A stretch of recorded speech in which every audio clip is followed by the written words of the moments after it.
Welcome to Ghost of a Podcast. I'm your host, Jessica Lanyadoo. I'm an astrologer, psychic medium, and animal communicator, and I'm going to give you your weekly horoscope and no bullshit mystical advice for living your very best life.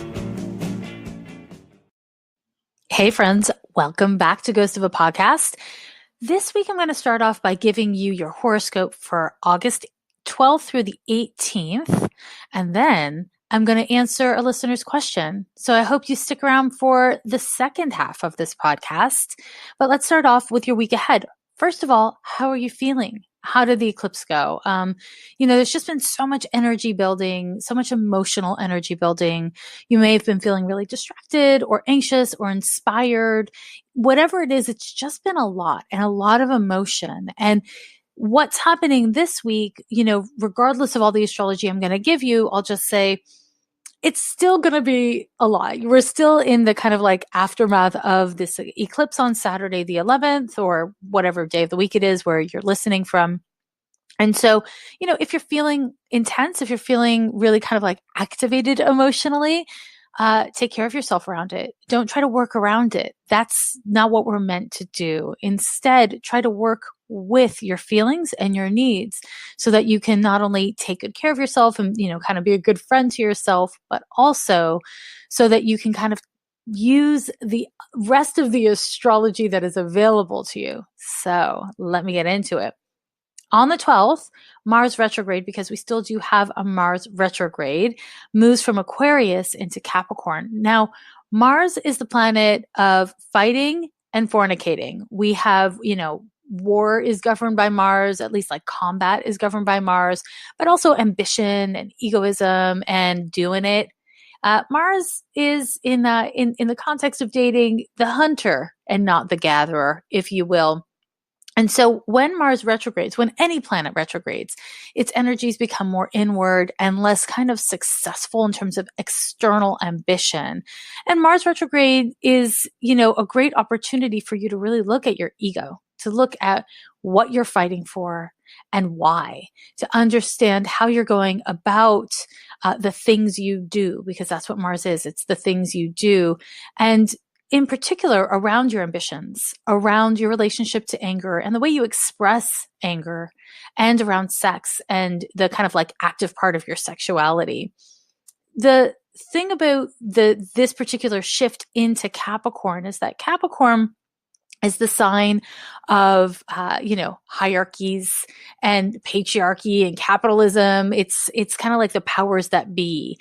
And right now we have heavy Saturn and transformative and powerful Pluto in that sign as well. And so, having Mars come back to Capricorn, it just really intensifies probably a lot of what we're seeing societally and politically, and certainly this kind of tension in our individual lives around what the hell am I doing with my life? Is it working?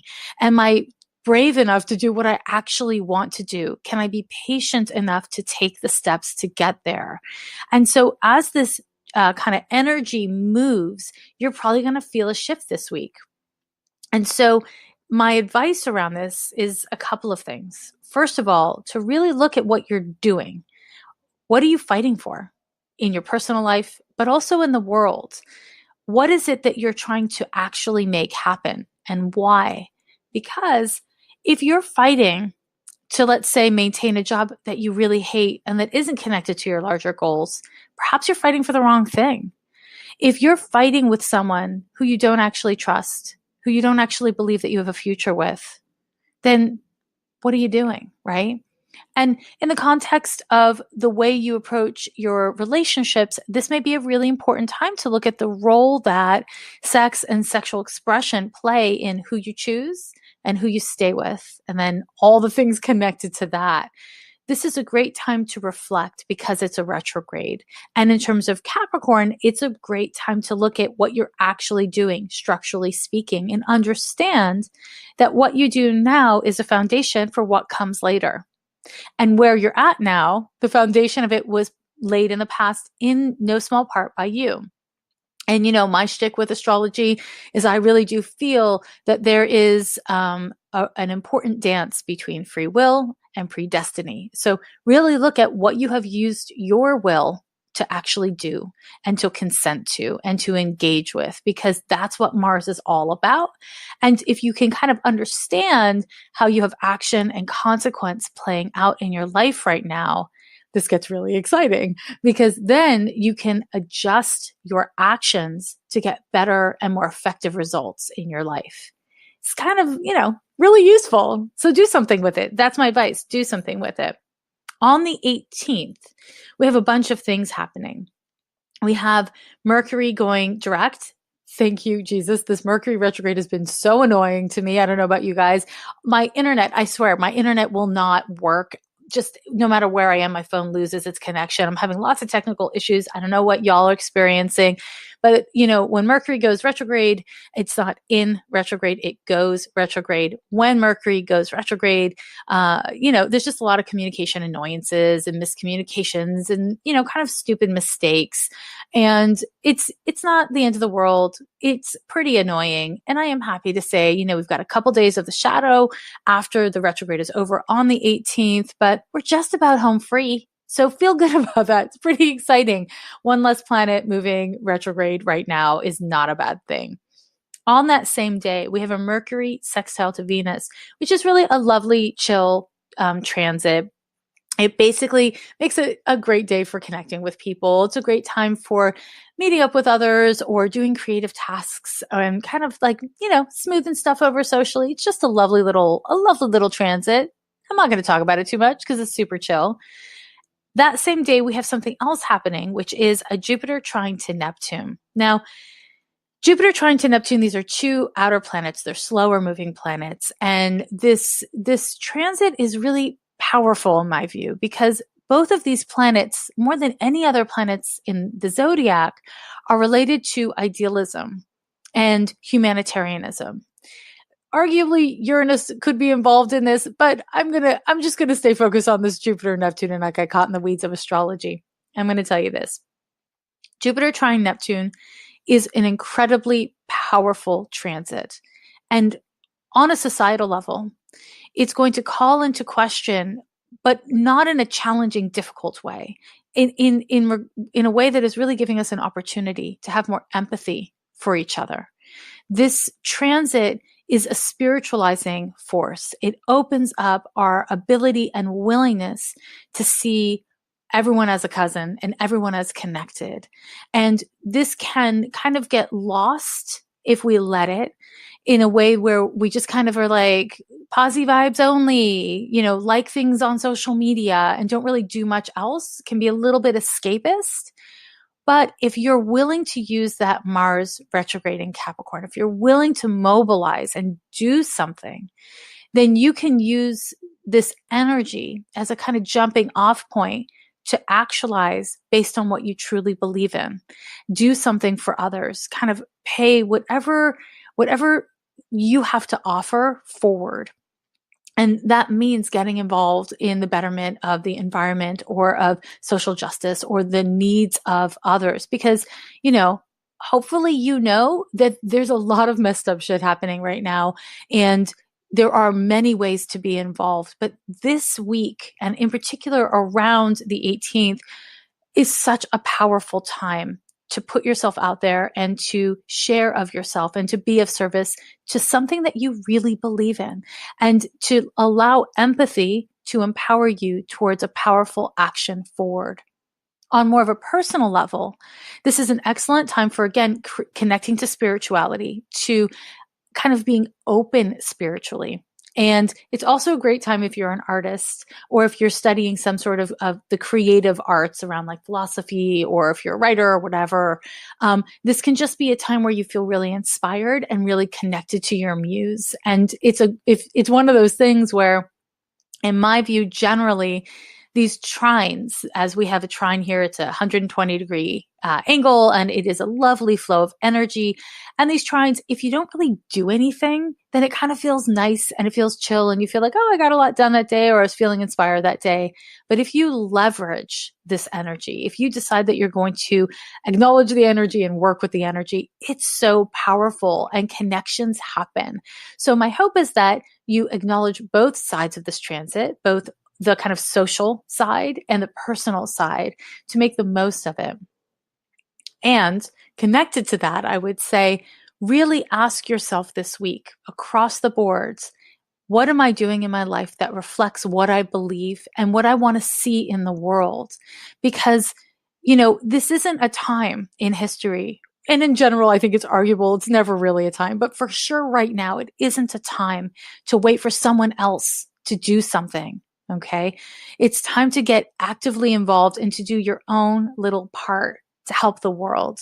And let me just be really clear. You're not going to fix anything. I'm not going to fix anything. Each of us as individuals don't need to fix anything, but we do need to participate in ways that are consistent with our integrity. That's essential to being able to be right with yourself on a spiritual level. But also, if every person is doing that, then it gets done. And if, most of us are just liking things on Instagram or reading articles and tisking to our friends, nothing really changes. Change actually happens with lots and lots of small actions. So lend your hand to help. That is my advice for the astrology this week. And next, I will be answering your listener question. Welcome back to your Q&A corner of Ghost of a Podcast. So I got a really great question from Kay Lemon. Kay Lemon said, could you give advice about how to heal in a healthy way after a breakup? Some people drink or do drugs or binge eat. So I was wondering if you had any tips you could share on better ways to deal. This is a really great question. And, I wish there was like a universal, simple way. Of course, there isn't. If there was, we would all have read about it by now. Oprah would have had The Way on her show and you would have watched the show by now. It would have happened. But that said, I really do think that the way to heal a broken heart is uncomfortable. It's to be brokenhearted and to not kind of rush your process, because the heart, to be honest, I think of the heart kind of like a corgi, those little dogs, corgis, they're really low to the ground.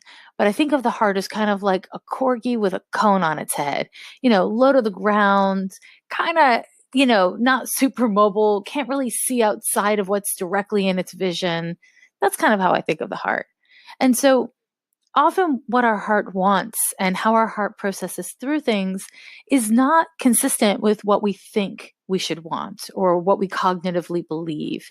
And this is just part of being a human and part of developing emotional maturity, which I really believe is a gateway to happiness or peace within yourself, is being able to tolerate, okay, this is how I feel and this is where I am. And I'm not going to rush myself out of it or indulge it. So the reason why people drink or do drugs or even binge eat or shop compulsively, any kind of compulsive behavior like this, is all pretty much for the same reason. It's because they don't like how they feel and they want to feel different. It's the only reason to get lit is because you want to feel differently than you do right now.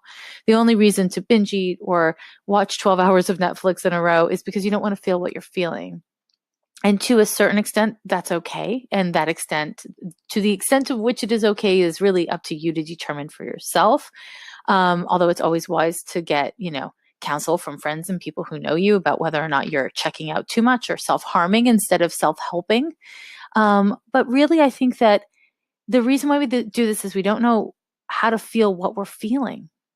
And when you're heartbroken over someone, grief is it just takes time. It does take time. And I think some constructive ways to think about this are you making up a story to match your feelings? Are you convincing yourself that you had something amazing with this person when in fact it was really unhealthy? Are you allowing yourself to fixate on the potential that you think exists between you and them, or the potential that you think they have, how they could be if only they would change A, B, and C about themselves? Because when we do those things, we're not really present in the reality of our situation or the reality of who that other person is. And that kind of keeps us stuck. The truth is true whether or not you want to accept it. The truth is true whether or not you want to look at it or feel it. And so making sure that the stories you tell yourself about what is right now or what was when you were together is not a pure fiction or even like a 50% fiction. You want to get as close to a true story as possible. This is not reality TV. This is your life. And it is compelling when you're sad to stay sad about someone, because when a relationship is over, truly one of the only things that really link you to that person at a certain point becomes your grief about them, and when you lose your grief and when you lose your upset, you kind of lose them. And then there's nothing, or there's a fear that there will be nothing. And I see over and over again in the work that I do that a big theme for people is when they're heartbroken, the fears that they have chronically about being alone and not being lovable kind of emerge and kind of look for evidence, right? That yes, in fact, you will be alone. Yes, in fact, you are not lovable. And so you want to really track that to make sure you're not indulging that story, because it's easy to spin things. That. We watch TV, we see ads. It's really easy to spin things. And if you're going to spin things, basically you're not really sitting with the truth. But that said, if you're going to spin things, you might as well go for a positive spin instead of a negative spin. And the truth is that when we go through grief and when we learn how to let someone go, there's always a choice here, right? You can lose yourself in loss in a way that kind of hobbles your ability to love. It makes it so that you don't trust other people, you don't trust yourself. Or you can allow your grief and your capacity to love to kind of be evidence of your capacity to love, and let that inspire you to love more deeply next time. And when I say love more deeply, I don't mean love other people more deeply necessarily. I mean, love yourself more deeply, so that when you give of yourself to someone, you don't do it unconditionally. Unconditional love and acceptance is beautiful and healthy and appropriate on one level. But on another level, there needs to be conditions, because when you love somebody without the condition of, I know what I need in order to be healthy and right with myself, when that condition isn't asserted and maintained by you, then you're not doing a good job of love. Because if you don't love yourself in action, it's really hard to recognize when someone else is not loving you in action, right? So to kind of come back to, what do you do, right? How do you deal with heartbreak? I think what's important is give yourself time, give yourself many months to deal with true heartbreak. And at a certain point, there's a difference between I feel sad, I feel hurt, because honestly, everyone goes through grief at a different pace. And I am giving myself permission to indulge those feelings. So in other words, let yourself have the feelings without necessarily allowing yourself to isolate yourself from friends, without necessarily allowing yourself to mask or medicate the feeling through food or through drink. Challenge yourself to adopt less dissociative behaviors, even though you'll be sadder at first, because the potential there is for you to actually go through it so that you can come out on the other side. When we lose ourselves in substance use or other checking out strategies, we aren't healing. All we have is kind of a quieting of our symptoms. You need to heal, and healing is often really painful. You break a bone, you go to a doctor, those jerks will just re-break the bone for you, right? That's what they do so that it can set properly. And that's just part of healing. It's sometimes you have to be broken into a bunch of pieces so that you can identify how to put yourself back together again. Don't abandon yourself at your time of need. That's really the kind of gist of what I'm saying here. And that takes practice. No one is great at this. No one enjoys this. So the fact that you may suck at it or you may be hating every second of it is not a sign of anything, right? It's just the process. Be kind to yourself. Ask for help when you need it. And, try to love again. Love cats, love astrology, love people, love friends, and build to a place where you can have kind of the right relationship with yourself that will allow you to pick the right people to be with. And And that said, I would kind of add that not every relationship is supposed to be permanent. Not every relationship is supposed to end up in a specific way. Some people have this idea that you failed in a relationship when it doesn't work. But the only way to truly fail in a relationship is to not learn anything. It's to abandon yourself totally and not learn from that abandonment, right? If you are able to learn about yourself, about the world, about the person you've been with, then you haven't failed, even if you didn't get what you wanted, you know? So that's my kind of heavy answer to your kind of heavy question. I hope it's helpful. Please at me. Let me know what you thought of this answer. Let me know if you have any other questions. You can send me an email. Over on my website is the email form, and ask me more questions about your love life, because I love answering questions about love and heartbreak because I have a lot of experience in it. All right, my friends, I will talk to you later. Bye. Every year they say the end is